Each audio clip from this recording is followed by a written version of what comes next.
আসসালামু আলাইকুম। আমি ডক্টর নাজমুল। আজকে আপনাদের সাথে গবাদি পশুর একটা খুব গুরুত্বপূর্ণ রোগ নিয়ে আলোচনা করব।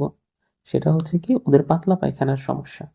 এবং এই পাতলা পায়খানাটা হচ্ছে বড় যে পশুগুলাতে হয় সেটাতেই সবচেয়ে বেশি। ছোট পশুগুলা সাধারণত সেরকমভাবে এই ধরনের পাতলা পায়খানা আক্রান্ত হয় না।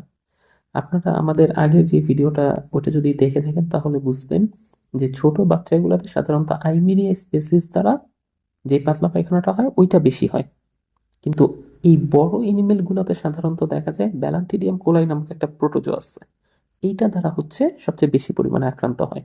তো আজকের এই পুরো ভিডিওতে আমি জানানোর চেষ্টা করব যে ব্যালান্টিডিয়াম কোলাই দ্বারা যদি হচ্ছে পাতলা পায়খানার সৃষ্টি হয় নাকি আইমিরিয়া স্পেসিস দ্বারা সৃষ্টি হয়, কোনটা কিভাবে হইলে আপনারা বুঝতে পারবেন বা আইডেন্টিফিকেশন কিভাবে করবেন।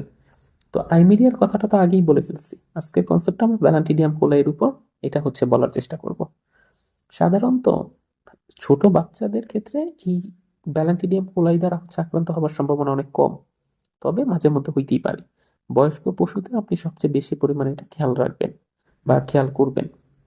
আক্রান্ত পশুর পায়খানার মাধ্যমে দেখা যাবে যে সুস্থ পশুতে এটা খুব সহজেই ছড়ায় যাবে, কারণ আক্রান্ত পশুর পায়খানার মাধ্যমে যদি কোনোভাবে খাদ্য বা পানি দূষিত হয় তখন সুস্থ পশুতে আস্তে আস্তে এটা ছড়ায় যাবে।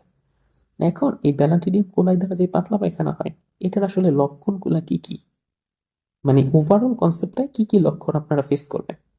একদম প্রথমেই দেখবেন কি যে হঠাৎ করেই ওদের ডায়রিয়া শুরু হয়েছে, এবং এই ডায়রিয়াটা একদিন বা 2 দিন স্থায়ী হচ্ছে ব্যাপারটা এরকম না। বড় পশুগুলোতে এই ডায়রিয়া প্রায় দীর্ঘমেয়াদী একটা লং টার্ম ধরে চলতেছে। আপনি যতই ওষুধ খাওয়াচ্ছেন এটা সহজে ভালো হচ্ছে না, এবং পাতলা পায়খানায় প্রচন্ড পরিমাণ দুর্গন্ধ থাকে।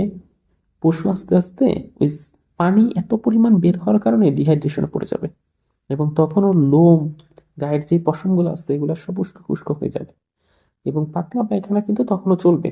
আপনি কিন্তু এই দিক দিয়ে ওষুধ কন্টিনিউ করতেছেন, বাট এটা ভালো হচ্ছে না। তারপরে দেখবেন কি আর কি কি লক্ষণ প্রকাশ পেতে পারে, যেমন ধরুন ওর ক্ষুধা মন্দা হইতে পারে, খাবার দাবারের রুচি কমে যাবে, পশুটা দুর্বলতা দেখা দিবে, এগুলো খুব কমন আর কি। এখন এটা কি আইমেরিয়া দ্বারা স্পেসিস এর ওই দ্বারা আক্রান্ত হইল নাকি ব্যালান্টিডিয়াম কোলাই দ্বারা আক্রান্ত হইল, এইটা বোঝার জন্য আপনাকে খুব ভালো মতো একটা কাজই করতে হবে, সেটা হচ্ছে যে ফিসিস টেস্ট। পায়খানাটা আপনি নিয়ে যাবেন, পায়খানাটা নেওয়ার পর আপনি যদি মাইক্রোস্কোপের নিচে এটাকে দেখেন তখন আপনি দেখতে পাবেন যে হয় আইবেরিয়ার জীবাণুর ডিম দেখতে পাবেন অথবা এই ব্যালান্টিডিয়াম কোলাইট জীবাণুর ডিমটা দেখতে পারবেন। দুইজনের একজনের দেখলে আপনি বুঝতে যেতে পারবেন যেটা কোন ধরনের প্রোটোজোয়া দ্বারা আক্রান্ত, এবং দুইজনের যেই মানে ট্রিটমেন্ট প্রোটোকল এটাও কিন্তু সম্পূর্ণ ভিন্ন। আইমিডিয়ার জন্য আলাদা সালফার ড্রাগগুলো ভালো কাজ করে, বাট এই ক্ষেত্রে সালফার ড্রাগের চেয়ে মেট্রোনিডাজল ভালো কাজ করে হচ্ছে ব্যালান্টিডিয়াম কোলের ক্ষেত্রে। এই জন্য আপনাকে আগে কিন্তু লক্ষণ প্লাস সাইন সিমটম দেখে এইটা জাজ করতে হবে, দুইটাতেই কিন্তু পাতলা পায়খানা, বাট কোনটা দ্বারা আক্রান্ত হয়েছে এটা হচ্ছে ম্যান্ডেটরি।